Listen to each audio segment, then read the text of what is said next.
ठीक है, आपने अपनी बात को रख लिया। मैं सुधांशु त्रिवेदी का रिएक्शन लेता हूं। सुधांशु त्रिवेदी, तेजस्वी में अनुभव नहीं है, लेकिन अनुभव तो प्रधानमंत्री मोदी में भी नहीं था जब वो सीएम बने थे, तो सीधा कंपैरिजन तेजस्वी यादव का नरेंद्र मोदी से कर दिया कांग्रेस ने। ये भूल गए कि उससे पहले नरेंद्र मोदी जनरल सेक्रेटरी रहे पार्टी के, उससे पहले नरेंद्र मोदी राष्ट्रीय स्वयंसेवक संघ के प्रचारक रहे। सब आप बातें आप भूल गए। लेकिन लेकिन लेकिन लेकिन होता है, ऐसा अक्सर हो जाता है। सुधांशु त्रिवेदी, जवाब। देखिए, अभय दुबे जी पढ़े लिखे व्यक्ति हैं, मगर समस्या क्या है कि ये विरासत की राजनीति की पार्टियों का प्रतिनिधित्व करने वाले कभी अपनी स्वयं की सामर्थ्य से बड़े लोगों का अनुभव याद नहीं रहता।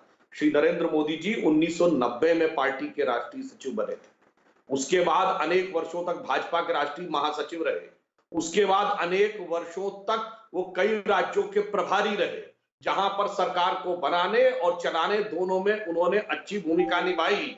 और उससे पहले वो 20 वर्ष राष्ट्रीय स्वयंसेवक संघ के प्रचारक के रूप में गुजरात ही नहीं, भारत के तमाम जगहों में गए। गुजरात में कोई ऐसा जिला नहीं था जहां पर श्री नरेंद्र मोदी जी ने प्रवास न किया हो, कार्यक्रम न किया हो। तो जो अनुभव है वो एक अलग बात है। हाँ, आपके अंदर तेजस्वी में जबरदस्त अनुभव नजर आ रहा है, मगर मुझे लगता है कि कांग्रेस के लोग कभी तेजस्वी जी के उस बयानों के बारे में नहीं बोलते, उसमें थोड़ा कन्नी काट जाते हैं।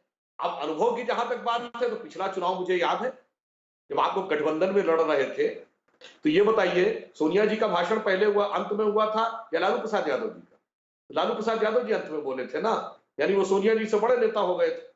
तो अब ये समस्या तो ये है कि आपके यहाँ ये समस्या है कि कौन कैसे किस हिसाब से लड़ रहा है। हमारे यहाँ स्थिति बिल्कुल साफ है, जैसा भूपेंद्र यादव जी ने कहा कि हम 2/3 बहुमत से जीतेंगे। और आपकी स्थिति क्या? अभी भूपेंद्र यादव जी ने गिनाया, आप पहले जीतन राम मांझी आपके साथ थे, अब नहीं है। मुकेश सहनी आपके साथ थे, अब नहीं है। उपेंद्र कुशवाहा आपके साथ थे, अब नहीं है। झारखंड मुक्ति मोर्चा था, अब नहीं है। तो जिसे गीत की पंक्ति है ना अमीश जी, देखी जमाने की यारी, बिछड़े सभी बारी बारी।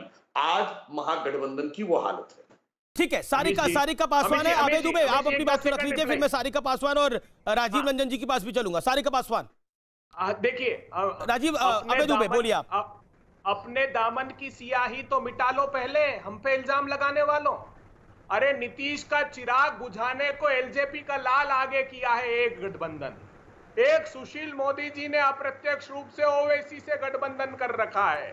तो ये जो डबल इंजन है ना, वो दोनों अलग अलग सिरों पर लगा दिया है आपने, और दोनों खींच रहे हैं बिहार को बर्बाद करने को। ये बिहार की जनता समझ गई है। मैं कह रहा था अमीश जी, आखिरी 10 सेकंड में, 4 करोड़ 21 लाख गरीब लोग, गरीबी रेखा के नीचे लोग रहते हैं। कल मोदी जी ने गंभीर आरोप लगाया है। ये एकमात्र प्रदेश है जिसमें 13.6% ग्रॉस एनरोलमेंट रेशियो है। 80 लाख विद्यार्थियों को उच्च शिक्षा में जाने का अवसर नहीं। जवाब सुधांशु, आप तो डॉक्टर है, लेकिन मैकेनिकल इंजीनियरिंग आपने कर रखी है। मैं आपसे सवाल पूछता हूं सुधांशु त्रिवेदी, क्या कोरोना का टीके की सौदेबाजी जरूरी थी बिहार चुनाव के लिए? इसके बिना आपकी गाड़ी नहीं बढ़ सकती थी। अभी अभय दुबे जी ने चिराग की बात कही तो नहीं, मेरे सवाल का जवाब सुधांशु त्रिवेदी, मेरे सवाल का जवाब, क्या कोरोना के टीके की सौदेबाजी जरूरी थी? जो टीका अभी आया नहीं है, जिसका पता नहीं है, अता नहीं है, वो कब आएगा, वो टीका आपने बेच दिया बाजार में। यानी चुनाव के बाजार की मेरी बात है। बड़े आश्चर्य की बात यह है सुधांशु जी, जब कोरोना का जैसी वैश्विक महामारी, जिसके टीके के बारे में हम कोई हवाई बात नहीं करते। 15 अगस्त को भी प्रधानमंत्री जी ने कहा था किस स्टेज का ट्रायल चल रहा है। अभी स्वास्थ्य मंत्री जी ने कहा 2 ऐसे टीके जिनमें 3rd स्टेज का ट्रायल चल रहा है। याद करिए, स्वास्थ्य मंत्री जी का बयान है कि अगले साल फरवरी मार्च तक आ सकता है। याद करिए, स्वास्थ्य मंत्रालय ने कहा कि अगले पर उस पर बिहार का हक है। आप कह रहे हैं बिहार में चुनाव है तो बिहार का हक है, तो राहुल गांधी की बात सही क्यों नहीं है कि फिर पूरे देश के अंदर चुनाव कब है? आप माप लीजिए, उसके हिसाब से बीजेपी कोरोना की वैक्सीन देगी। आप उत्तर प्रदेश से राज्यसभा सांसद आते हैं, उत्तर प्रदेश के लोगों का हक नहीं है क्या? बिरादरी को मिलेगा। सुधांशु त्रिवेदी, सवाल का जवाब दीजिए, क्या यूपी के लोगों का हक नहीं है क्या? हमारे और उनके में। और दूसरा एक फंडामेंटल बात मैं ये कहना चाहता हूं, हमने कहा कि सबको मिलेगा, और ऐसा नहीं कि किसी इसको मिलेगा उसको नहीं मिलेगा। जैसे अभी अभय दुबे जी चिराग की बात कर रहे थे, तो 40 साल कांग्रेस और 15 साल लालू यादव जी के शासन के बाद 22% थी सिर्फ इलेक्ट्रिसिटी। आज 100% आज की बात कीजिए सबको मिली साहब, रोशनी। ये तो मोदी जी का सुधांशु चतुर्वेदी 15 साल में आपकी सरकार थी, पिछले 15 साल से आपकी सरकार है, आप उस 15 साल की अब बात करिए। सुधांशु, मेरे सवाल का जवाब मुझे नहीं मिला, यूपी के लोगों को हक क्यों नहीं है?